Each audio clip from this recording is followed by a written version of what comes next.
तो चलिए आज हम लोग इसमें साइंस वाले पार्ट को हम लोग कवर कर रहे थे। आज ये मेरा थर्ड पार्ट होगा। हाँ, इससे पहले मैं 2 पार्ट कवर कर चुका हूँ। देखिए हम इसमें बताना चाहता था, ये जितने भी क्वेश्चन हैं यह सब प्रीवियस क्वेश्चन पेपर है, और आज हम लोग जो कवर करेंगे वो हम लोग बायोलॉजी वाले पार्ट भी कवर कर रहे हैं। तो चलिए शुरुआत करते हैं। हाँ देखिए, मैं बताना चाहता हूँ ये वाला पार्ट मैं शायद पहले वीडियो में बना चुका था, लेकिन हमको उतना कंफर्म याद नहीं कि हम कहाँ तक हम वीडियो छोड़े थे, इसलिए हमको याद है कि यहाँ से मैं आपको शुरू कर देता हूँ। चलिए शुरुआत करते हैं।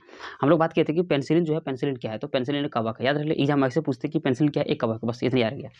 बात करें देखो फसलों की पौष्टिकता के संवर्धन की उत्पादन पद्धति को क्या कहते हैं, उसे कहते हैं जैव प्रबंधन। इसको याद रख लेगा। जैव प्रबंधन क्या है कि फसलों में यह है कि फसल को अधिक मात्रा में उत्पादन करने के लिए जब उसमें हमें कोई चेंजिंग करते हैं, उस प्रोसेस को क्या कहते हैं, तो जैव प्रबंधीकरण कहते हैं। याद रख लेगा। आगे देखिए प्रोटोजोआ, हाँ बात करें, देखो प्रोटोजोआ के अलावा इसमें एमिलेस एंजाइम, ये याद रखना। प्रोटोजोआ के अलावा जो एमिलेस एंजाइम है, बोला कि वो प्राणी जगत के सभी सदस्यों में मौजूद होते हैं। जिस तरह से बोले कि प्रोटोजोआ आपको हर जगह मिल जाएंगे, उसी तरह से एमिलेस भी उसी तरह का ही एंजाइम है जो सभी जगह आपको मिल जाएंगे। ठीक, आगे बोला कि देखो पौधे में फ्लोएम खाद्य पदार्थों और अन्य अन्य क्या लिखा, पोषक तत्वों को वहन करता है। देखो खासकर पौधे की बात करें, पौधे में 2 तरह का होता है पोषण को ले जाने का और ले आने का। तो उसमें से एक फ्लोएम होता है, एक जाइलम होता है। तो यहाँ फ्लोएम की बात करें, फ्लोएम क्या करता है, फ्लोएम जितने भी जैसे पेड़ पौधा जितने भी खाना को अपने निर्माण किया और उस भोजन को पेड़ पौधे के अलग अलग भागों में पहुंचाने का काम कौन करता है, वो फ्लोएम करता है। इसको याद रख लेंगे। ठीक, उसी तरह से उल्टा पूछेगा कि आपसे जाइलम का क्या काम है, तो जाइलम में देखिए जौ मतलब जड़ होता है। आगे बोला तो जाइलम में क्या होता है, पेड़ों क्या लिखा, पेड़ों को जल को प्रदान करना, मतलब नीचे से ऊपर की ओर जल को ले जाना। इसको याद रख लीजिए। हाई क्वेश्चन बनता है कि देखिए क्या लिखा, रेशम के कीड़े मलबेरी या शहतूत के पत्तों क्या लिखा, पत्तों में पाले जाते हैं। क्वेश्चन ऐसे आएगा, रेशम के कीड़े किस में पाले जाते हैं, तो मलबेरी, ऑप्शन कभी मलबेरी रहेगा और नहीं तो शहतूत रहेगा। हाँ, तो बोले कि मलबेरी या शहतूत के पत्तों में पाले जाते हैं। इसको याद रख लीजिएगा। आगे बोले कि वर्षा वन में किसी पेड़ के छत्र के नीचे उगने वाले वनस्पति को क्या कहते हैं, उसे बोलते हैं अंडर स्टोरी। हाँ, वर्षा वन में अक्सर कहीं भी अधिक मात्रा वर्षा होती है तो पेड़ के नीचे जो भी प्रजाति है, जो भी वनस्पति उग जाते हैं, तो उसे हम लोग अंडर स्टोरी बोलते हैं। इसको याद रख लीजिएगा। आगे बोले कि वर्म, हाँ वर्म जो है, वर्म स्वयं को डुप्लीकेट करने के लिए स्पॉन मैकेनिज्म अपनाता है। क्वेश्चन आएगा कि कौन ऐसा जीव है जो डुप्लीकेट करने के लिए मैकेनिकल स्पॉन मैकेनिज्म अपनाता है, तो वह होगा वर्म। याद रख लेगा। आगे बोले कि देखो जल में उपचार के लिए हम लोग क्लोरोमाइन का प्रयोग करते हैं। ऐसे क्वेश्चन था कि जल में उपचार के लिए हम लोग किसका प्रयोग करते हैं, तो हम लोग क्लोरोमाइन का प्रयोग करते हैं। इसको याद रख लिएगा। आगे बोले कि देखो पेड़ की कतारों के बीच में उगने वाली फसल को हम लोग तोंगा प्रणाली कहते हैं। तोंगा मतलब कि अगर मान लो चारों बगल पेड़ है और उसके बीच में अगर हम एग्रीकल्चर शुरू कर दें, तो एग्रीकल्चर को क्या कहते हैं, उसको तोंगा प्रणाली कहते हैं। इसको याद रखिए। ऐसे ही क्वेश्चन था कि पेड़ों की कतारों के बीच उगने वाले फसल को हम लोग तोंगा प्रणाली कहते हैं। इसको याद रख लिएगा। आगे बात करें, टमाटर का लाल रंग किसके कारण होता है। हम लोग जानते हैं टमाटर का लाल रंग लाइकोपीन के कारण होता है, लेकिन ऑप्शन में लाइकोपीन नहीं था, ऑप्शन में कैरोटीनाइड था। ठीक, लेकिन अब याद रखिएगा जो कैरोटीनाइड है वो लाइकोपीन का ही एक भाग है, मतलब कि लाइकोपीन खुद एक कैरोटीनाइड है। हाँ, समझे कि नहीं, ये ऑप्शन ये दोनों इटू याद रख लेगा। हाँ, कि टमाटर का लाल रंग, ऐसे लाइकोपीन ही अक्सर एग्जाम में ऑप्शन देते हैं, लेकिन यहाँ कैरोटीनाइड था, इसलिए इटू याद रखेगा कि टमाटर का लाल रंग कैरोटीनाइड के द्वारा होता है। और कैरोटीनाइड क्या है, वह खुद लाइकोपीन का एक कैरोटीनाइड है, मतलब लाइकोपीन एक खुद कैरोटीनाइड है। चलिए आगे देखिए, हम लोग पढ़ रहे थे टमाटर का लाल रंग लाइकोपीन के कारण। हाँ, तो अब देखेंगे लाइकोपीन किस और भी लाइकोपीन जो है जो बहुत सारे फसलों को लाल करता है। हाँ, तो उसमें से टमाटर की बात करेंगे, टमाटर भी जो लाल रंग भी होता है वो लाइकोपीन के कारण होता है। ठीक, लाल मिर्च में भी जो लालपन होता है वो लाइकोपीन के कारण होता है। उसी तरह से तरबूज की बात करें तो तरबूज के अंदर जो लालपन होता है, हाँ, तो वो लाइकोपीन के कारण होता है। इसकी याद रख लीजिएगा। ठीक, उसी तरह से एक वर्ड आएगा गाजर। हाँ, तो गाजर में बोलेगा कि गाजर में लालपन किसके कारण होता है, तो वो कैरोटीन के कारण होता है। इसको याद रख लीजिएगा। ठीक, आगे देखिए, आगे है, हम लोग जानते हैं कि बाँस एक घास है। बाँस जो है एक घास है, वो पेड़ नहीं है। ठीक, बोले कि बाँस, हाँ बाँस घास का सबसे ऊंचा और सबसे मोटा प्रकार है। अगर क्वेश्चन आएगा कि घास का सबसे ऊंचा सबसे मोटा प्रकार कौन सा है, तो आप बाँस बताइएगा। इसको याद रख लीजिएगा। आगे बात करें, बोले कि देखो मृदा से खनिज लवण और जल का अवशोषण मूल रोम के द्वारा होता है। मूल रोम नहीं होता, जैसे जड़ है, जड़ के बगल में छोटा छोटा जो पोर निकला हुआ रहता है उसे हम लोग मूल रोम कहते हैं। तो बोले कि मृदा से खनिज लवण और जल का अवशोषण करना मूल रोम के द्वारा होता है। ठीक, बोले कि मूल रोम पेड़ पौधे के बाह्य त्वचा से भी निकलता है। बाह्य त्वचा मतलब उसका जो स्किन है, चमड़ी का भी रूट जम पेड़ पौधा का देखिएगा जड़, हाँ जड़ के बगल में देखिएगा छोटा छोटा और भी पार्ट निकला हुआ रहता है, वही मूल रोम है। इसको याद रख लिएगा। हाँ, और बोला कि ये जो पेड़ पौधे में जो बाह्य त्वचा जो खनिज लवण जो पहुंचाता है वो किस प्रोसेस से होता है, इस प्रोसेस का नाम है परासरण। हाँ, अक्सर इंग्लिश ही नाम दे देते हैं ओस्मोसिस। हाँ, तो परासरण क्रिया के द्वारा क्या करते हैं, पेड़ पौधे मृदा से खनिज और जल को क्या करते हैं, अवशोषित करते हैं। उसके बाद आगे बात करें, बोले कि पान की लता, हाँ, पान की लता में आरोही जड़ होता है, मतलब कि क्लाइंबिंग रूट्स होता है। क्वेश्चन ऐसे था कि किस लता में क्लाइंबिंग रूट्स होता है, तो वो होगा पान की, याद रख लीजिएगा। बोले कि जो पान है वो पाइपर बीटल, हाँ, इसको बोलेंगे पाइपर बीटल, इसका ये साइंटिफिक नेम हो गया, हाँ। ये उसके बाद ये जो है, हाँ, इसको बोलेंगे कैम्सियस, हाँ, कैम्सियस रेडिकन्स, हाँ, इसको बोलेंगे आईवीवी, हाँ, आईवी, हाँ, के अंतर्गत आता है। हाँ, ये जो है उसका साइंटिफिक नेम कैम्पेसियस रेडिकस, हाँ, ये याद रख लीजिएगा, बहुत इंपॉर्टेंट है, हाँ, कि पान का जो साइंटिफिक नेम है वो है कैम्पेसियस रेडिकन्स, हाँ, इटो। आगे बात करें, जिस तरह से अभी हम लोग यहाँ पढ़े कि पान की लता में आरोही जड़ होता है, ठीक, उसी तरह से एक क्वेश्चन दूसरा भी था कि बरगद में कौन सा जड़ होता है, तो बरगद में होता है अस्तंभ मूल पाए जाते हैं, मतलब अस्तंभ मूल, ठीक। और उसके बाद एक ये छोटे छोटे क्वेश्चन है, इसको ये सीधे याद रखिएगा कि बरगद में अस्तंभ मूल पाए जाते हैं। दूसरा आगे बात करें कि ब्रायोफिल्म में जो होता है ना, ब्रायोफिल्म में कायिक प्रवर्धन, हाँ, ब्रायोफिल्म में, हाँ, कायिक प्रवर्धन पत्तों के द्वारा होता है। ये क्वेश्चन था कि ब्रायोफिल्म में कायिक प्रवर्धन किसके द्वारा होता है, तो पत्तों के द्वारा होता है, ठीक। आगे बात करें, ब्रायोफिल्म क्या है, ब्रायोफिल्म एक पौधा है, हाँ, बोले कि वह एक उष्णकटिबंधीय जड़ी बूटी है, जड़ी बूटी जो छोटा ही होता है, हाँ, बोले कि ब्रायोफिल्म क्या है, एक उष्णकटिबंधीय जड़ी बूटी है, हाँ, और यह क्रेसुलेसी कुल का है। क्वेश्चन ऐसे दे देगा कि जो ब्रायोफिल्म किस कुल से है, तो यह क्रेसुलेसी कुल का है, इसको याद रख लिएगा, ठीक। अब आते हैं तने का, हाँ, तने का रूपांतर, मतलब कि तना जो है किस रूप में बदल जाता है, तो हम लोग जानते हैं कि प्याज खुद तना है, उसके बाद अरबी खुद तना है, आलू भी तना है, ठीक। अगर बात करें प्याज का जो हम लोग यूज करते हैं, प्याज में किसका यूज करते हैं, वो तना है, तो हम लोग वॉल्व का यूज करते हैं, ठीक। उसके बाद अरबी में किसका यूज, अरबी में जो तना, वो अरबी खुद तना है, और अरबी का जो लोग यूज करते हैं वो धनकन यूज करते हैं। क्या करते हैं, धनकन, कि एग्जाम ऐसे ही दे देते हैं कि आप अरबी अरबी के तने में आप किसका प्रयोग करते हैं, तो धनकन का प्रयोग करते हैं, ठीक।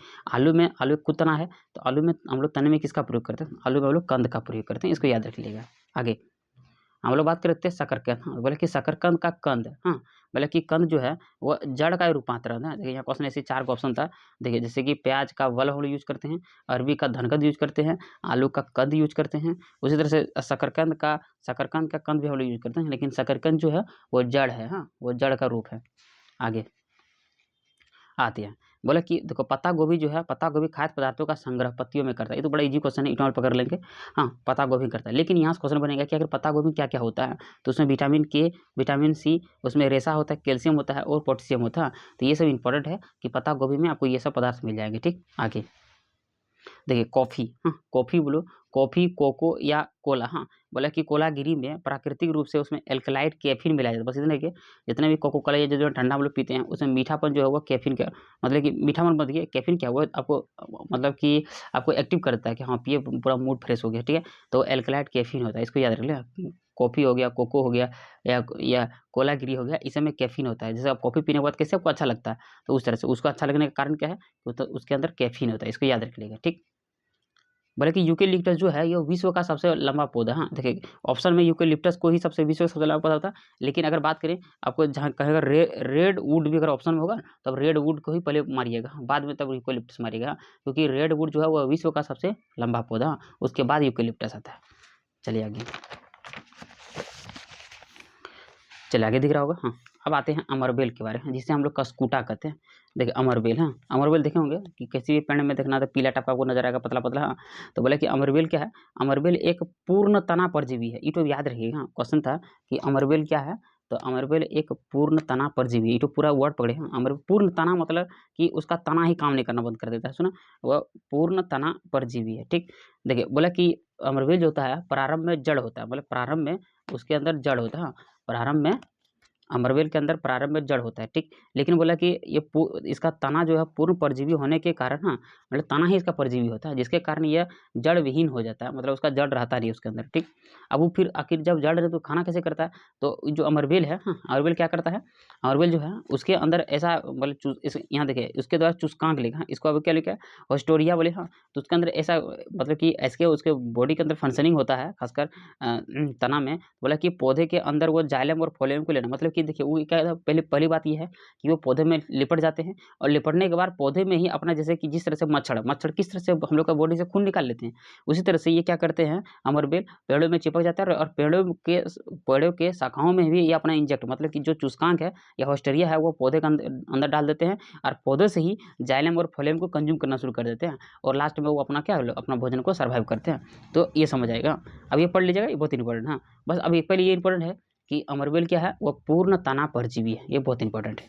आगे अब आते हैं दूसरे के बारे। कुरेन, कुरेन का भी नाम सुना होगा, मलेरिया के बारे। हाँ, तो बोला कि कुरेन एक पादप औषधि है। बोला कि यह पादप के तने और शाखाओं से बनाई जाती है। क्वेश्चन आया था कि कुरेन कुरेन एक पादप औषधि है, ठीक। और बोला कि यह किससे बनता है, तो यह पौधे के तने और शाखाओं के छाल से निर्माण होता है। क्या होता है, यह पौधे के तने, शाखाओं और छाल से प्राप्त होता है, ठीक।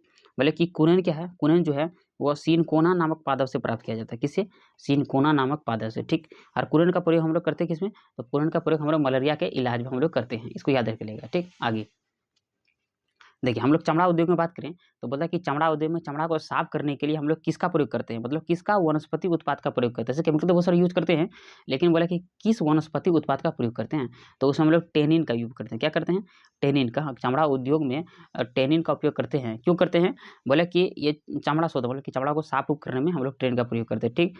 अगर टेनिन बोले तो टेनिन एक वनस्पति उत्पाद है। क्वेश्चन ऐसे था कि कौन एक वनस्पति उत्पाद था, ऑप्शन में टेनिन था। टेनिन का प्रयोग कहाँ करते हैं, तो हम लोग चमड़ा उद्योग में करते हैं, ठीक है। इसलिए क्वेश्चन आएगा, चर्म शोधन में हम लोग किसका प्रयोग करते हैं, चर्म शोधन में कौन ऐसा वनस्पति उत्पाद है जिसका प्रयोग करते हैं, ऐसे क्वेश्चन आएगा तो हम लोग टेनिन का प्रयोग करते हैं। इसको याद रख लेगा।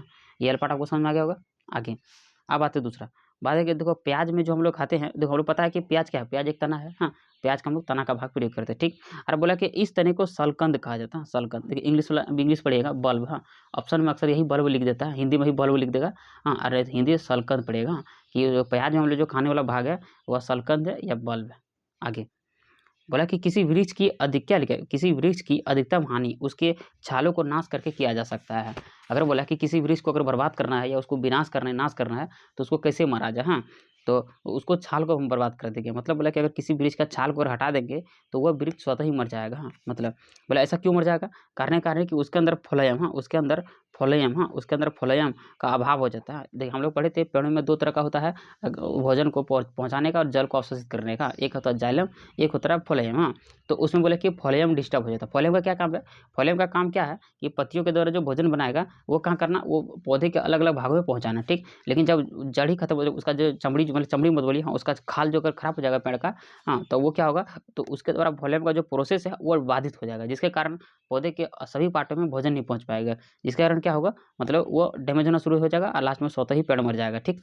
ये समझ गए। और अगर ये नहीं समझे तो हम समझाना चाहता हूँ। जिस तरह से देखिए, किसी भी चीज़ को अगर हम लोग काटते हैं, किसी जानवर को काटते हैं, तो देखिए सबसे पहले उसका गला काटा जाता है। क्यों काटा जाता है, क्योंकि पता है कि कहीं न कहीं माइंड से उसका सब जितने भी जो फंक्शनिंग हो रहा है वो माइंड से ही चल रहा है, इसलिए वो काटा जाता है ताकि उसका जो फंक्शनिंग खत्म हो जाए। तो उसी तरह बोला कि पेड़ों को बिना काटे अगर आपको बर्बाद करना है पेड़ को, तो क्या करना होगा, तो उसका जो चमड़ी है, मतलब उसका जो खाल है, खाल को हटा देना होगा। और हटा देने के बाद उसका फ्लोएम हट जाएगा और फिर लास्ट में पेड़ स्वतः ही मर जाएगा, ठीक है। इसको याद रख लेगा।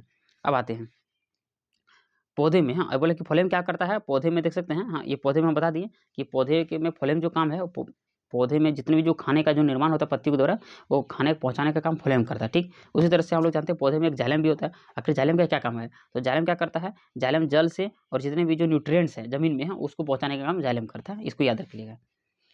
आगे हाँ, बोला कि यहाँ देखिए, बोला कि प्रकाश संश्लेषण के दौरान भोजन को सभी जगह पहुँचाने का काम फ्लोएम करता है। हम लोग पता मैं पहले बता चुका हूँ कि जो भोजन का निर्माण पत्तियों में होता है वो पहुँचाने का काम फ्लोएम का होता है, ठीक। आगे देखिए पौधे में जल का परिवहन जाइलम के द्वारा होता है। मैं पढ़ा चुका हूँ, ये सब आप देख सकते हैं कि पौधे में जल का जाइलम के द्वारा, आप याद रख सकते हैं। देखो जौ से जल, हाँ इसको सामने वाला दोनों समान है, इसीलिए जाइलम जल के तो कहते हैं। आगे बात करें, यदि जाइलम और फ्लोएम एक ही त्रिज्या में व्यवस्थित हो, मतलब कि एक ही लाइन में हो, जाइलम और फ्लोएम एक ही प्रोसेस हो रहा हो, तो उस प्रोसेस को हम लोग बोलते हैं संयुक्त संवहन, या इसको बोलते हैं कंजॉइंट। हाँ, कंजॉइंट हिंदी तो पढ़िएगा क्योंकि हिंदी ऑप्शन में ही था। हाँ, इंग्लिश भी रह सकता है। हाँ, तो बोला कि जब जाइलम और फ्लोएम एक ही दिशा में हो, मतलब एक ही पाइप से जाने और आने का भोजन का हो रहा, तो उसको संयुक्त संवहन कहते हैं या उसे कंजॉइंट बोलते हैं। इसको याद रख लीजिएगा। मांस, हाँ मांस, बोले कि मांस में जल जो परिवहन होता है वो पेरेन्काइमा की सहायता से होता है। मैं पढ़ाऊंगा ये सब मांस जब थ्योरी में जब पढ़ाऊंगा डिटेल वाला, हम लोग अभी प्रीवियस ईयर क्वेश्चन पेपर कर रहे हैं। हाँ, तो बोला कि मांस में जो जल परिवहन होता है वो पेरेन्काइमा के द्वारा होता है, और इसको याद रख लीजिएगा। आगे धनिया, धनिया का नाम सुना होगा, काफ़ी हम लोग प्रयोग करते हैं खाने पीने में। हाँ, तो बोला कि धनिया में उपयोगी जो अंश होता है, हम लोग पत्ता और सूखे फल का प्रयोग करते हैं। बोले कि धनिया में उपयोगी, बोले कि धनिया में क्या क्या उपयोगी होता है, हम लोग पत्ता यूज करते हैं और सूखे फल का प्रयोग करते हैं। लेकिन ये हो गया, लेकिन क्वेश्चन आएगा धनिया का वनस्पति नाम। ये भयंकर नाम है, ये पूरा एसएससी का ये, हाँ ये टॉप क्वेश्चन है, ये खूब पूछते एग्जाम में, ठीक। वनस्पति नाम, हाँ तो इसका ना बोलिएगा कोरिंडम, हाँ कोरिंडम सटा इवम, हाँ तो यहाँ पढ़ लिखा, थोड़ा इंग्लिश है, हाँ कोरिंडम सटा इवम, हाँ इसको पढ़ लीजिएगा। उसके बाद नहीं, अब देखिए इंग्लिश मीडियम के लिए क्या करता है, इंग्लिश को ही हिंदी कर दिया जाता है, इसीलिए अब इंग्लिश को बढ़िया से पढ़ेगा, मतलब कि कोरिंडम सटा सटा इवम, हाँ इसको बढ़िया पढ़े। हाँ देखिए हम लोग पढ़ रहे थे धनिया, हाँ ठीक, तो बोला कि धनिया जो है ये जो हम लोग बात किए कि पत्ते और सूखे का प्रयोग करते हैं, सूखे फल का, तो ये हम लोग सूखे अवस्था में करते हैं, ठीक। लेकिन अगर गीला अवस्था होगा, मतलब कि ताजे अवस्था में, अगर ताजे अवस्था की बात करें तो धनिया के हम लोग सभी भागों का प्रयोग करते हैं, धनिया के सही भागों का प्रयोग करते हैं, याद रखिएगा। अब आते बंधा गोभी के बारे, हाँ तो बोला कि बंधा गोभी का जो खाद्य अंश है, हाँ मतलब खाद्य अंश है वह कायिक कलिका होता है, मतलब कि उसमें जो फूड का जो स्टोर होता है वह कायिक कलिका के माध्यम से होता है, ठीक। उसके बाद उसी तरह से फूल गोभी का बात करें तो फूल गोभी के पौधों का उपयोगी भाग, हाँ फूल गोभी में जो उपयोगी भाग है उसको हम लोग पुष्प समूह कहते हैं, क्या कहते हैं, पुष्प समूह, या इसको इंग्लिश में बोलेंगे तो यंग, हाँ यंग इनफ्लोरेंस कहते हैं, इसको याद रखेगा, यंग इनफ्लोरेंस कहते हैं, इसको याद रख लीजिएगा। ये हुआ फूल गोभी का। चलिए आगे, आपको दिख रहा होगा, ठीक है। हम लोग बढ़ रहे थे, हाँ अब पढ़ेंगे मसाला, हाँ मसाला में आप लौंग का नाम जरूर सुने होगा, काफ़ी फेमस है वो, हाँ बोले कि मसाला लौंग, लौंग क्या है, तो क्वेश्चन आपसे ये क्वेश्चन है, बोले कि लौंग एक कली है, मतलब लौंग जो है एक पुष्प का कली है, क्वेश्चन ऐसे आता है कि लौंग किससे प्राप्त होता है, लौंग एक पुष्प के कली से प्राप्त होता है, इसको याद रख ले, ठीक। लेकिन इंपॉर्टेंट है कि लौंग का वनस्पति नाम क्या होता है, तो उसको बोलेंगे सीजियम, सीजियम एरोमिटिकम, हाँ इसको पढ़ लेगा, सीजियम एरोमिटिकम, ये बहुत इंपॉर्टेंट है, ये आपको कली का साइंटिफिक नेम में आएगा, समझेगा, लौंग का मतलब लौंग का। हम लोग लौंग बात कर रहे थे, हाँ लौंग, हाँ तो लौंग बात कर रहे थे, और बोला कि इस पुष्प की कलियों को सुखाकर हम लोग मसाला में प्रयोग करते हैं, आगे जैसे सूखेगा तभी प्रयोग करेंगे, तो ये जो लौंग है उसको हम लोग सुखा कर प्रयोग करते हैं, आपके लिए इंपॉर्टेंट है, ये वाला जरूर याद रखिएगा, हाँ सीजियम एरोमेटिकम, हाँ इसको पढ़ लेगा। आगे आप काजू बारे पढ़ते हैं, बोला कि काजू, काजू एक ऐसा फल है जिसमें असली फल भी और दिखावटी फल मौजूद होते हैं, क्वेश्चन ऐसे था कि किस फल में असली फल और दिखावटी फल दोनों मौजूद होता है, तो वो होगा काजू, हाँ इसको पढ़ लीजिए, काजू में आपको दोनों मिल जाएगा, असली फल और नकली फल, ठीक। तो आगे बोले आखिर ऐसा क्यों, तो आगे बोले कि काजू का जो निर्माण होता है, काजू का जो इस फल का जो निर्माण होता है, हाँ तो मतलब फल में किसी का भी फल का बोला अक्सर जो निर्माण होता है वो अंडाशय से होता है, क्या होता है, इंग्लिश में ओवरी बोलेगा, हाँ ओवरी, मतलब कि फल का जो निर्माण होता है वो अंडाशय से होता है, ठीक। अब आएंगे अशक्त फल, या जैसे जिस तरह से बोला कि काजू एक अशक्त फल है और दिखावटी फल है, अशक्त फल क्या बोलता है, अशक्त फल बोलिए या इसी को दिखावटी फल बोलिए, ठीक। इसका क्या कारण है, बोले कि जिस फल को बनाने में अंडाशय के अलावा, मतलब कि अंडाशय के अलावा पुष्प के अन्य भाग भी उसको क्या करते हैं, मतलब निर्माण करने में सपोर्ट करते हैं, तो उसे अशक्त फल बोलते हैं। अशक्त फल में सबसे पहले एग्जाम्पल काजू आ जाएगा, याद रख लेगा। अब आएगा सत्य फल, हाँ सत्य फल क्या होता है, तो सत्य फल बोलेंगे इसे हम लोग हिंदी में ट्रू फ्रूट बोलेंगे, कभी कभी ट्रू फ्रूट लिख देते, ठीक। तो इसमें से क्या हुआ, अंडाशय प्लस इसके जितने भी जो फूल है वो अलग भाग ले रहे थे, लेकिन सत्य फल में भाग नहीं लेंगे, हाँ बोला कि फल बनने में केवल अंडाशय ही भाग लेता है, मतलब उसमें बीज के द्वारा ही भाग लेगा, तो उसमें आएगा एक बादाम आएगा और आम आएगा, मतलब क्या, हाँ बादाम और आम है, इसको बढ़िया से पढ़ लीजिएगा, ठीक। आगे हम लोग से अब देखिए हो गया, आगे बोले बोले कि देखो सेब में गुदेदार, हाँ सेब में जो गुदेदार होता है वो थैलेमस के कारण होता है, क्या बोला, थैलेमस के कारण, हाँ। और हम लोग जो सेब खाते हैं तो सेब में थैलेमस का ही प्रयोग हम लोग खाने के तौर से प्रयोग करते हैं, ठीक।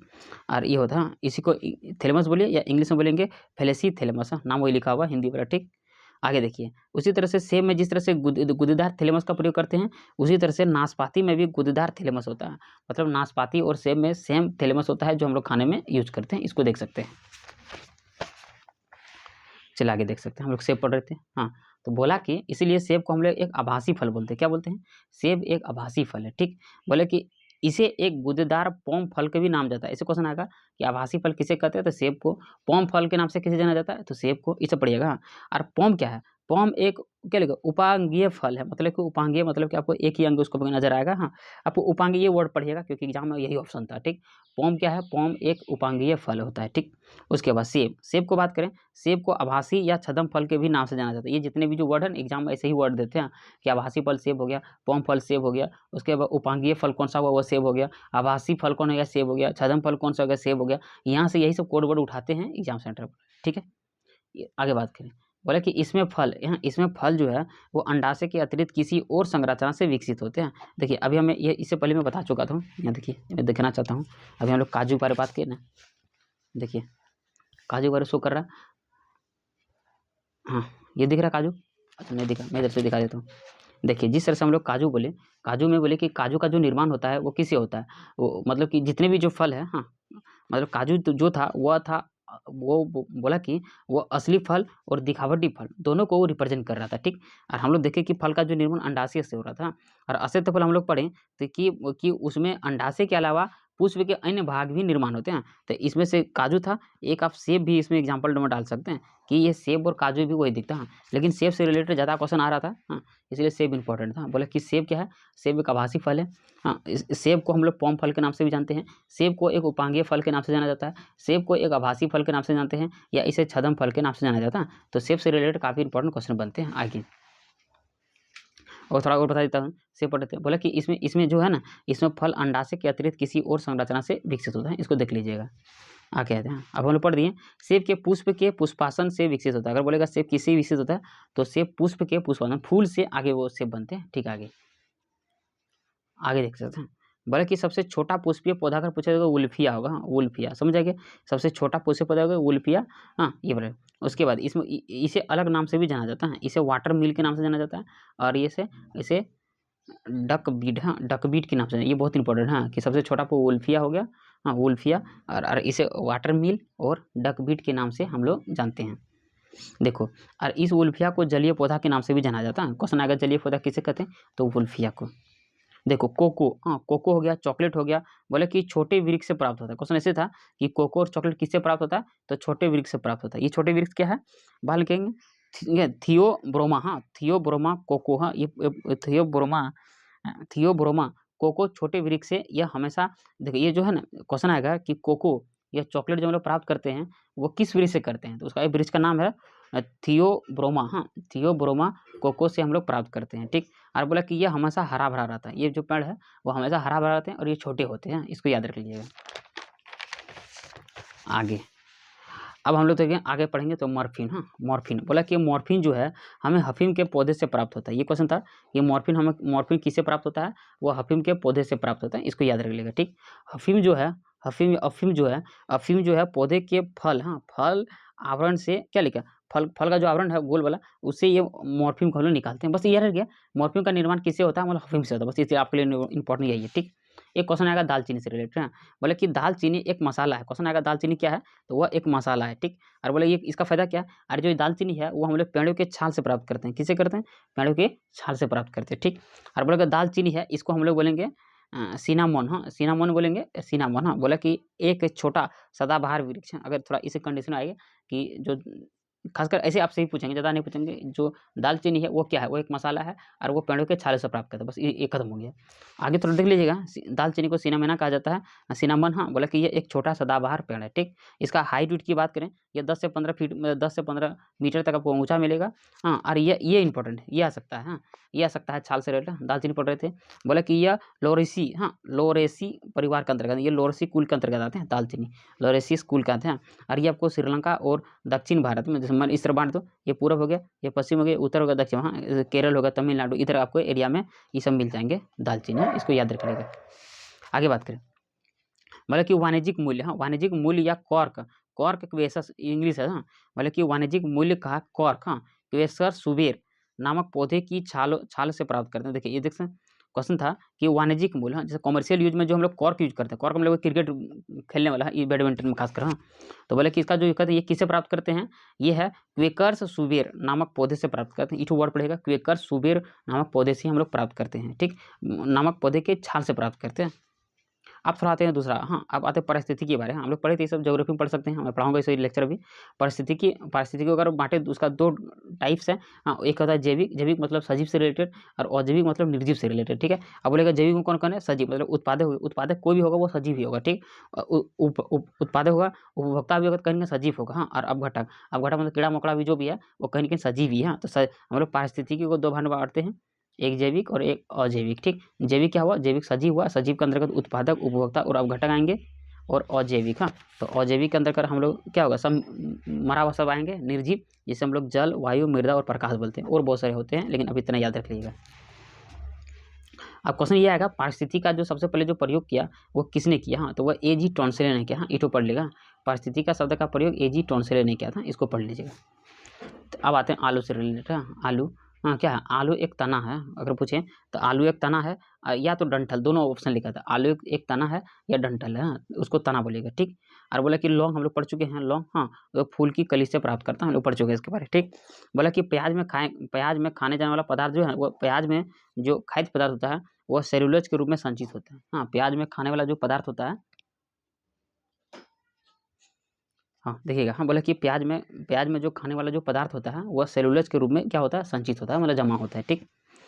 उसी तरह से काली मिर्च बात करें तो काली मिर्च जो है ना पौधे के बेल हैं, मतलब कि पौधे के बेल हैं, इसको याद रख लीजिएगा।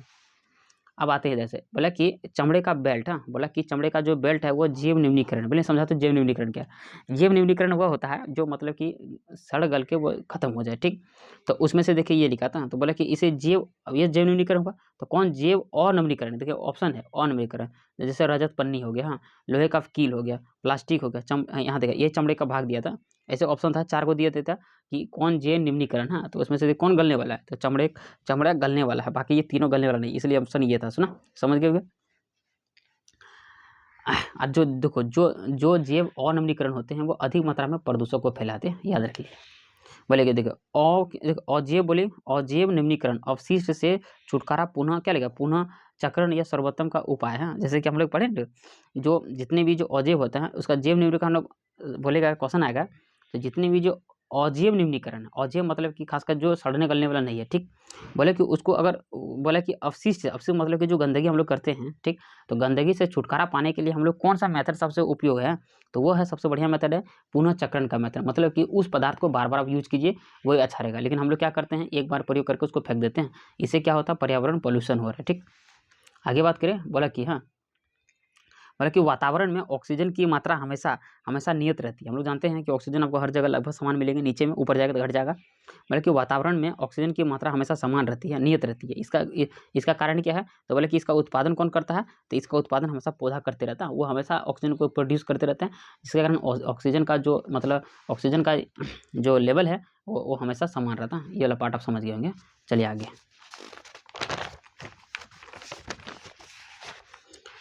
चलिए अब देख सकते हैं आगे है जैव नियंत्रक, हाँ उसको जिसको बोलेंगे बायो कंट्रोल, हाँ तो जैव नियंत्रण में हम लोग प्रयोग करते हैं, तो जैव नियंत्रण मतलब कि किसका प्रयोग करते हैं जैव नियंत्रण में, हाँ तो एक आएगा क्या देखें, नाशक जीव, हाँ या इसको परभक्षी बोलते हैं, मतलब दूसरे को काट पाट के उसको खत्म करना, ये परभक्षी, या इसको क्या लगेगा फिरोमेन ट्रैप बोलते हैं, फिरोमेन ट्रैप जो है ये बायो नियंत्रक हुआ, मतलब ये बायो नियंत्रक वाले इसमें ना इसमें कोई केमिकल यूज कर रहे हैं ना हम लोग कुछ चीज करें, ये स्वतः ही उसको मतलब कंट्रोल करने का काम कर रहा है, ठीक है। तो उसमें नाशक जीव आएगा, जितने भी कीड़ा मकोड़ा हो गया, हाँ और दूसरा फेरोमोन ट्रैप बोलेंगे, ये फेरोमोन ट्रैप हो, ये जैव नियंत्रण के अंतर्गत आते हैं।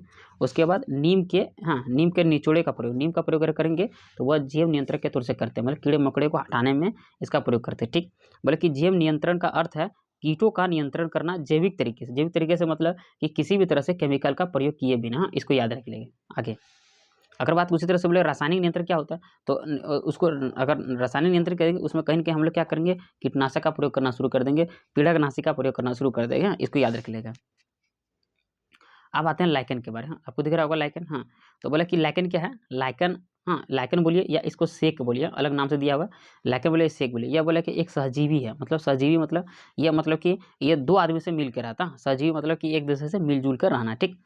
बोले कि अब जो लाइकेन है वो किससे मिलजुल कर रहता है, तो लाइकेन जो है वह कवक और शैवाल से मिलजुल कर रहता है, मतलब ये जो क्वेश्चन बार-बार एग्जाम में पूछ चुका, हाँ, कि कौन जीव है जो सहजीविता को प्रदर्शित करता है, तो वो लाइकेन करता है, क्या करता है, लाइकेन, समझ आइएगा। और वो किसके साथ करता है, तो वह कवक और शैवाल के साथ सहजीविता को प्रदर्शित करता है, ये इंपॉर्टेंट है, बहुत इंपॉर्टेंट क्वेश्चन बने, ये देखिए मैं जो बता भी रहा हूँ ये तो सब कुछ पूछे हुए क्वेश्चन है, इसमें तो इंपॉर्टेंट का बात ही नहीं बनता है, ये तो पूरा इंपॉर्टेंट ही है, हाँ। तो इसमें बोले कि ये कवक और शैवाल होगा, इसको याद रखिएगा, ये दोनों के बीच में सहजीविता काम कौन करता है, मतलब कि लाइकेन जो है ये दोनों के बीच में सहजीविता काम करता है, ठीक है, कवक और शैवाल के बीच में। आगे देखिए,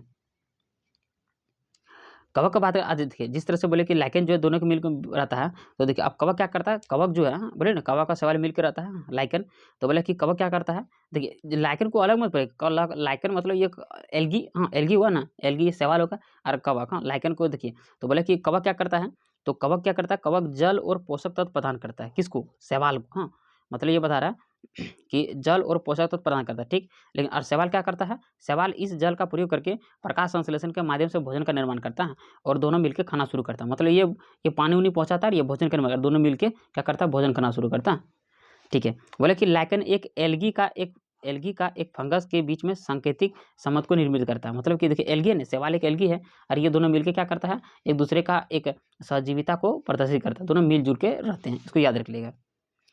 बल्कि लाइकेन के द्वारा पर्यावरण प्रदूषण को भी के द्वारा मापा जा सकता है। मतलब कि अगर कहीं पर लाइकेन अगर नहीं निकल रहा है तो हम समझ जाएंगे कि वहाँ का पर्यावरण प्रदूषण ज़्यादा खराब हो चुका है, इसको देख सकते हैं, याद रखिएगा। आगे आपको शो कर रहा होगा, ठीक। बोले कि देखो चूना पत्थर के ढांचे बनाने वाले छोटे छोटे समुद्री जीव को परवाल कहते हैं। कोरल का नाम सुना होगा, हाँ कोरल। तो बोले कि चूना पत्थर के छोटे छोटे देखो चूना पत्थर, बोले कि चूना पत्थर के छोटे छोटे बनने वाले समुद्री जीव को हम लोग कोरल्स कहते हैं। कोरल ये समुद्र पाए जाते हैं। और बोला कि ये कोरल क्या होता है, ये एक समय में लाखों करोड़ों एक जगह में आके बैठ जाते हैं, एक जगह समूह आ जाते हैं और वहाँ पे आगे जाके परवाल भित्ति की संरचना करते हैं। मतलब कोरल जब रहते हैं वहाँ पे वो परवाल भित्ति की संरचना करते हैं और वो परवाल भित्ति का निर्माण खोल से होता है। क्या होता है, मतलब कोरल के खोल से होता है परवाल भित्ति का निर्माण, समझ सकते हैं। अब उसमें से याद रखिए, इसको मैं दिखाना चाहता हूँ। हाँ, इसमें नाम है क्या लिखा, फोरामिनिकेस। हाँ, फोरामिनिकेस भी एक याद रखा। जिस तरह से हम लोग देखें कि कोरल जिस तरह से परवाल भित्ति का निर्माण करता है, उसी तरह से एक और सूक्ष्म जीव है जिसका नाम है फोरामिनिकेस। हाँ, फोरामिनिकेस भी एक सूक्ष्म जीव है जो चूना पत्थर के खोल को छोड़ता है। जिस तरह से चूना पत्थर के खोल को कौन छोड़ रहा है, तो वो कोरल छोड़ रहा था, ठीक। उसी तरह से एक फोरामिनिकेस भी जीव है जो चूना पत्थर को छोड़ता है, हाँ, जो कहीं न कहीं आगे जाके परवाल भित्ति की संरचना का निर्माण करेगा। आगे अब आते हैं कवक के बारे में, जिसे हम लोग फंगी बोलते हैं, ठीक।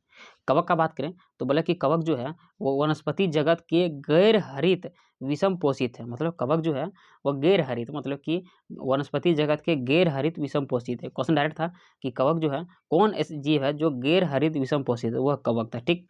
बोले कि क्योंकि कवक जो है अपना भोजन शैवाल के माध्यम से बनाता है। मतलब कवक और शैवाल देखिए दोनों के बीच में सहजीविता चलता है। तो कवक क्या करता है, कवक शैवाल से भोजन को प्राप्त करता है, ठीक। बोला कि यह एक साथ रह के मतलब भोजन को प्रदान करते हैं एक दूसरे से मिलकर, ठीक। देखिए शैवाल, हाँ शैवाल को ही लाइकेन बोलते हैं। मैं जो यहाँ लाइकेन बार बार मैं बता रहा था, मैं एक बार फिर से पढ़ा देता हूँ इसको। हाँ, लाइकेन बोल रहा था ना, ये लाइकेन कुछ नहीं है। हाँ, लाइकेन जो है वह एक शैवाल का ही रूप आपको मिलेगा। हाँ, ये वाला देख सकते हैं, ठीक है। मैं बोल रहा था अब इसको शैवाल बोलिए, लाइकेन बोलिए। हाँ, ये दोनों एक ही है। हाँ, शैवाल लाइकेन एक है। हाँ, बल्कि जो शैवाल है वो थैलाफाइटा का समूह है, दोनों बोले शैवाल और लाइकेन जो है वो थाइलोफाइटा जो है वो ग्रुप है, वो जो बांटा गया है सबको, वो ग्रुप के अंतर्गत ये दोनों आते हैं, ठीक। अब आते हैं लाइकेन का नाम सुन लिए, ठीक। क्वेश्चन आएगा कि लिटमस, हाँ अब केमिस्ट्री में हम लोग पढ़ते होंगे लिटमस। हाँ, तो लिटमस पेपर का जो लिटमस जो बनता है वो लाइकेन के द्वारा ही बनता है। हाँ, लिटमस क्या है, वह एक सूचक के तौर से प्रयोग करते हैं, वह इंडिकेटर के तौर से प्रयोग करते हैं। हाँ, कि कौन अम्ल है कौन एसिड है उसको बांटने में हम लोग लाइकेन का प्रयोग करते हैं। ताकि क्वेश्चन आएगा कि लाइकेन बनता किससे है, तो हाँ मतलब लिटमस कैसे बनता है, तो वो लाइकेन के द्वारा बनता है, लाइकेन किससे प्राप्त होता है। चलिए ये वाला बात दिख रहा होगा। आगे बात करें, बोले कि वृक्ष के तनों में, हाँ वृक्ष के तनों में रहने वाले प्राणियों को क्या कहते हैं, तो बोले कि वृक्ष के तनों में रहने वाले प्राणियों को हम लोग वृक्षवासी कहते हैं। क्या कहते हैं, वृक्षवासी। इसको याद रखना, वृक्ष के तनों में रहने वाले जीव को वृक्षवासी कहते हैं, ठीक। उसी तरह से जल और थल में रहने वाले, जल और थल में रहेगा तो उसको जलचर करेंगे, ठीक। हाँ, जल और सही सॉरी बोले, हाँ बोले कि जो जल में रहने वाले तो उसको जलचर बोलेंगे, ठीक। आकाश में रहने वाले को नभचर बोलेंगे, और जो जल और थल में रहेंगे तो उसे उभयचर बोलेंगे। एम्फीबियन का नाम सुने होंगे। हाँ, जो जल मतलब कि ऐसे नहीं कि जो जमीन और पानी दोनों में रहेगा उसे उभयचर बोलेंगे, जो जल में रहेगा तो उसे जलचर बोलेंगे, जो आकाश में रहेगा तो उसको नभचर बोलेंगे। इसको याद रख लीजिएगा। आगे जीरोफाइट, हाँ देखो जीरोफाइट पादप जो है वो मरुस्थल की जल दाब स्थिति को विकसित करता है। मतलब ऐसे आएगा, आप बताते हैं, ये क्वेश्चन आता है कि मरुस्थल में जो ही पौधे सर्वाइव करते हैं उस प्रोसेस को क्या कहते हैं, उसको जीरोफाइट बोलते हैं। क्या बोलते हैं, जीरोफाइट। हिंदी ही इंग्लिश ही लिखा है, इसको यहाँ पर जीरोफाइट, ठीक है।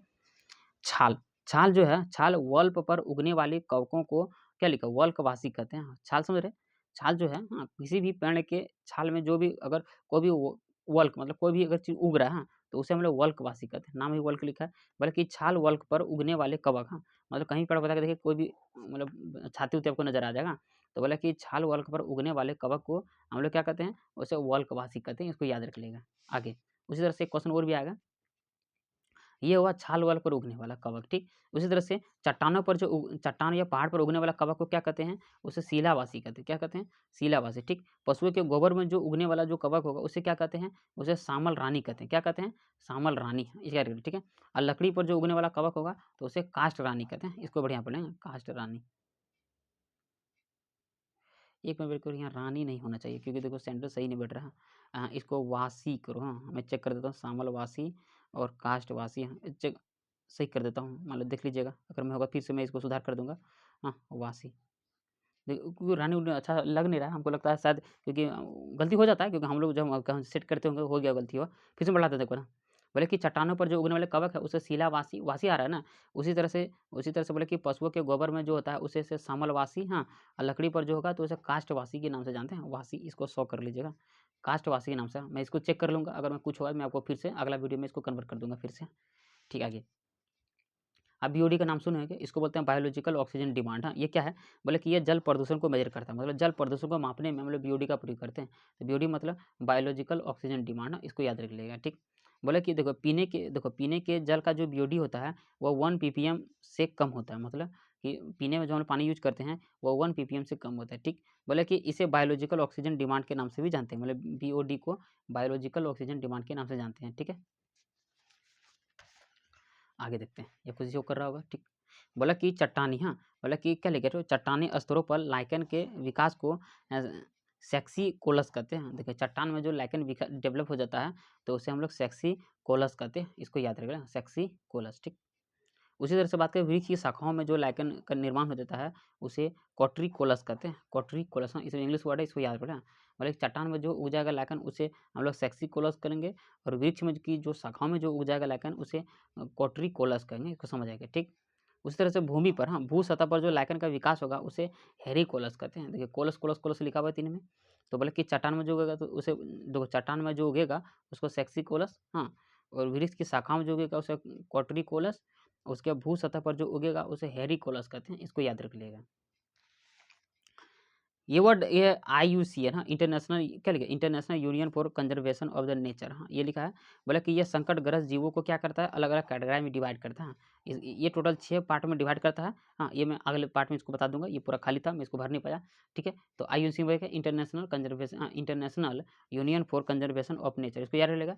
ये क्या करता है, ये अलग अलग जीवों को संकटग्रस्त, मतलब कि कौन डेंजर है कौन इंडेंजर्ड है, अलग अलग अलग मतलब उसको कैटेगराइज में डिवाइड करने का काम IUCN है, और ये एक रेड डाटा बुक भी पब्लिश करता है, मैं इसके बारे में बता दूंगा। चलिए प्रदूषण के बारे में पढ़ते हैं। तो बोले कि प्रदूषण के सभी क्षेत्र क्या है, क्षेत्र में होने वाले नदियों में मछलियाँ नहीं होती। मतलब देखिए अगर किसी भी जगह में अगर मछली नहीं है तो इतना आप समझ लीजिएगा कि वहाँ का प्रदूषण का स्तर बहुत अधिक है। ठीक है, इसको याद रखिए। ठीक है, देखिए देखो पीने जल में क्या रहेगा, पीने जल में कोलीफॉर्म, हाँ, हम लोग पीने वाले जल में कोलीफॉर्म की गणना करते हैं। इसका इसका संकेत क्या है, उसमें ये बताता है कि उस जल में मल का गंदगी कितना ज़्यादा है, तो उसको ज्ञात करने के लिए हम लोग कोलीफॉर्म का प्रयोग करते हैं। मतलब कि पीने वाले जल में हम लोग कोलीफॉर्म का चेक करते हैं, उसमें क्या है कि पानी में कितना मल है, हाँ, तो उसको चेक करने के लिए हम लोग कोलीफॉर्म का चेक करते हैं, इसको याद रख लीजिएगा। कुछ समुद्री शैवाल का नाम है, यहाँ लिख दीजिएगा, हाँ, समुद्री शैवाल, तो उसमें से लेमेनेरिया है, और दूसरा बोलेंगे सारगासम, हाँ, लेमिनेरिया, और दूसरा है सारगासम, इसको याद रख लीजिएगा।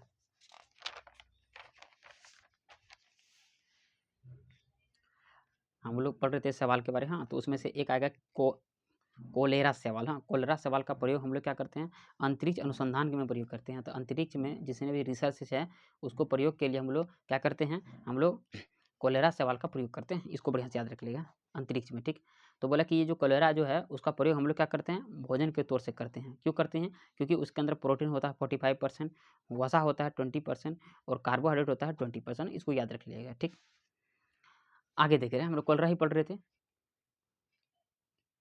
ठीक, बोले कि यह एकल कोशिका वाला हरित शैवाल है, मतलब कि जो कोलेरा है वह एकल कोशिका वाला हरित शैवाल है, इसको याद रख लीजिएगा। ठीक, बोले कि यह क्लोरोफाइल संघ से संबंधित है, मतलब यह क्लोरोफाइल संघ से संबंधित है। ये सब कोड वर्ड एग्जाम अक्सर पूछे गए हैं सब। हाँ, आगे ऊष्मा की अत्यधिक मात्रा में, हाँ, ऊष्मा की अत्यधिक मात्रा में संयोजन को ताप प्रदूषक कहते हैं। अगर मान लीजिए, हाँ, ऊष्मा ने यहाँ झील लिखा था, देख लीजिए, हाँ, बोले कि झील में अगर बात करें, झील में अगर कोई चीज़, अगर झील का जो गर्मी का स्तर है, अगर झील का जो पानी है अगर वो अधिक मात्रा में गर्म हो जाएगा तो उसे हम लोग ताप पॉल्यूशन कहते हैं, उसे बोलेंगे थर्मल पॉल्यूशन, समझ आइएगा। जिस तरह से कभी कभी सुने होंगे समुद्र का जो गर्मी है वो बढ़ रहा है, हाँ, मतलब उसका तापमान टेम्परेचर बढ़ रहा है, हाँ, तो उसको हम लोग बोलेंगे ताप प्रदूषण, मतलब कि कहीं न कहीं पानी को अब गर्म किया जा रहा है, मतलब गर्म हो रहा है, हाँ, वह हुआ ताप पॉल्यूशन, समझ आइएगा। हम लोग लाइकेन पढ़ चुके थे। हाँ, लाइकेन क्या था? लाइकेन जो है हम लोग पढ़े थे, लाइकेन जो है वो पर्यावरण को मतलब कि पर्यावरण का सूचक है, मतलब कि कहाँ पे पॉल्यूशन है उसको जाँच करने का काम लाइकेन भी कर रहा था, ठीक? और हम लोग पढ़े कि लाइकेन जो था वो शैवाल और कवक के बीच में दोनों मिल-जुल के रहते हैं, मतलब सहजीविता का प्रयोग करते हैं, ठीक? तो लाइकेन जो जिस तरह से बात की है कि वो पर्यावरण को जाँच करने का प्रयोग करता है कि कहाँ गंदगी है, तो वो आखिर किसका जाँच करता है? तो वो SO2 का चेक करता है कि कहाँ पे SO2 की मात्रा अधिकतम है और कहाँ कम है, ठीक है? तो जहाँ अधिकतम होगा तो वो बता देगा कि वो लाइकेन, मतलब वहाँ लाइकेन नहीं उगेगा, हाँ, जहाँ इसकी मात्रा अधिक हो, सल्फर डाइऑक्साइड के SO2 बोले कि वो सल्फर डाइऑक्साइड है। हाँ, और SO2 का उत्पादन जो हम लोग जो होता है, पेट्रोल हो गया, डीज़ल, जितने भी जो गाड़ी खासकर वाहन जो चलते हैं, वहाँ पे SO2 का निर्माण होता है। और जब अगर ये सब पेट्रोल डीज़ल चलेगा तो और भी गैस का निर्माण होगा, तो कार्बन डाइऑक्साइड हो गया। हाँ, देख सकते हैं, तो carbon carbon dioxide, carbon monoxide और सल्फर डाइऑक्साइड, इसको याद रख सकते हैं। चलिए आगे देखते हैं। हाँ, ये आपको दिख रहा होगा। देखिए, बोले बोले कि सूर्य ऊर्जा, हाँ, बोले कि सूर्य ऊर्जा किसी पारिस्थितिकी तंत्र में एक दिशीय होता है, मतलब कि देखिए एक दिशीय और दो दिशीय दोनों का अंतर ये होता है कि जैसे कि हम कोई एनर्जी लिए, ठीक? तो अगर हम किसी से ले रहे हैं तो मतलब हम किसी को दे भी रहे हैं, हाँ, तो ये होता है। लेकिन सूर्य एक ऐसी ऊर्जा है, वो सिर्फ देने का काम करता है, वो लेने का काम नहीं करता, हाँ। मतलब कि सूर्य ऊर्जा किसी पारिस्थितिकी तंत्र में एक दिशीय होता है, मतलब वो एक दिशा में होता है, वो सिर्फ देने का काम कर रहा है, ठीक? इसी तरह से बात करें कि एक ही क्षेत्र में या नोक में पैदा होने या निकट प्रजाति में भोजन, प्रकाश और स्थान की प्रतिस्पर्धा अधिक होती है। मतलब आप जानते होंगे कि जिस तरह से अगर जगह मतलब कि ये छोटा-सा एरिया है, यहाँ पे पहले 2 व्यक्ति रहता था, तो इसके लिए खाने-पीने का बहुत सारा जगह मिल रहा था, ठीक? लेकिन अगर यहीं पे 200 आदमी आ जाए, तो बोलिए कि वहाँ पर सर्वाइव रहना कितना मुश्किल होगा, ठीक? ये उसी तरह से बता रहा है कि अगर एक ही क्षेत्र में या एक ही नोक मतलब कि एक जगह में अगर पैदा होने वाले निकट प्रजाति में भोजन, प्रकाश और स्थान की प्रतिस्पर्धा अधिक होती है। तो देख सकते हैं कि अभी भी इंसान में देखिए सबसे बेसी प्रतिस्पर्धा किसका है? भोजन के लिए। दुनिया में भोजन के लिए सब लड़े जा रहे हैं, मार-काट करने के लिए भी तैयार हैं। उसके बाद प्रकाश के लिए सबको ज़िंदा रहने के लिए कहीं न कहीं सनलाइट रोशनी चाहिए। अगर सनलाइट नहीं रहेगा तो देखिएगा आप 10 दिन मत रहिए सनलाइट में, आपको बीमारी हो जाएगा, आपको ये हो जाएगा, आपको विटामिन डी का कमी हो जाएगा। तो भोजन हो गया, प्रकाश हो गया और स्थान हो गया। हाँ, तो तीनों में सबसे अधिक प्रतिस्पर्धा होता है। प्रतिस्पर्धा मतलब कि तीनों में लड़ाई सबसे अधिक होता है। अभी देखिए ज़मीन के लिए कितना मार-काट हो रहा है। हम ज़मीन खरीदेंगे, हम घर बनाएँगे, हम हाय-हाय करेंगे। हाँ, तो इस तरह से घटनाएँ आपको मिलते रहता है ना। तो बोला कि जब एक जगह में अधिक मात्रा में जब कोई भी वनस्पति या क्षेत्र जब अधिक मात्रा में पैदा हो जाते हैं, तो वहाँ पे भोजन, प्रकाश और स्थान की जो प्रतिस्पर्धा मतलब कॉम्पिटिशन है वो बढ़ जाता है। इसको याद रखिएगा। आगे बात करें, बोले कि वनस्पति उत्पाद को अधिक अधिक हाँ, बोले कि वनस्पति उत्पाद को अधिक खाने क्या लिखा है? खाने ही पृथ्वी को अधिक जनसंख्या का भरण-पोषण किया जा सकता है। देखिए ये क्वेश्चन था कि जितने भी वनस्पति देखिए आपको पता होगा जनसंख्या भारत का स्तर देखिए कितना बढ़ चुका है। हाँ, भारत में हम लोग लगभग 150-40 के बीच में हम लोग अभी कवर कर रहे हैं। हाँ, तो बात करें कि अगर इतना जनसंख्या अगर इतना जल्दी हम ग्रो करेंगे, तो जनसंख्या को खाने के लिए भोजन चाहिए। तो ये क्वेश्चन था कि अगर जनसंख्या को क्या लगेगा पोषण करना अगर अच्छी तरह से, तो कौन-सा भोजन करना बोला हमारे लिए बेटर रहेगा? तो बोला कि वनस्पति उत्पाद करना चाहिए, मतलब जितना भी जितने हैं पेड़-पौधे से रिलेटेड जो भी उत्पाद है उसको हम लोग कंज़्यूम करना चाहिए, ताकि बाकी जितनी भी जनसंख्या है उसको हम भोजन को प्रोवाइड कर पाएँ, ठीक है? ये समझ आइएगा।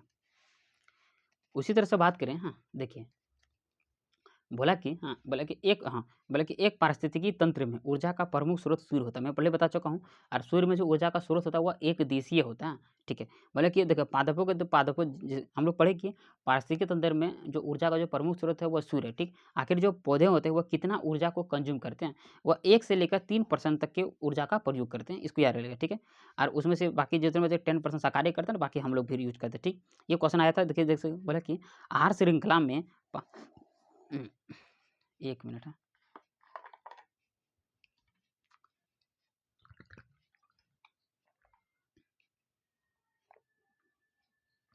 दिख रहा होगा? चलिए हाँ, मैं बात कर रहा था ये हाँ, मैं बता रहा था कि बल्कि एक पारिस्थितिकी तंत्र में हाँ, एक पारिस्थितिक तंत्र में ऊर्जा का जो प्रमुख स्रोत है, वो क्या था? वो सूर्य था, ठीक? और हम लोग बोले कि जितने भी जो पेड़-पौधे हैं, वो 1 से लेकर 3% तक की जो सूर्य ऊर्जा है, वो उसको कंज़्यूम करता है, ठीक? और बाकी 10% शाकाहारी करता है, बाकी अदर जो इतने भी एरिया वो अपना कवर करेंगे, ठीक?